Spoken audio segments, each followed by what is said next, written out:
วัสดีค่ะทุกคนวันนี้พามาชมบรรยากาศค่ะบรรยากาศหน้าฝน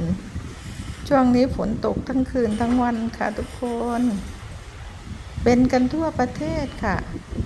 ขอให้ทุกท่านเพื่อนๆดูแลสุขภาพนะคะ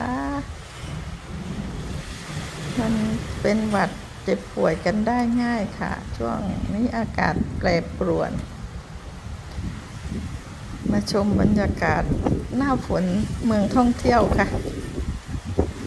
ขอบคุณทุกคนทุกท่านมากๆดูแลสุขภาพกันนะทุกคนเทคแคร์ค่ะเป็นห่วงค่ะทุกคน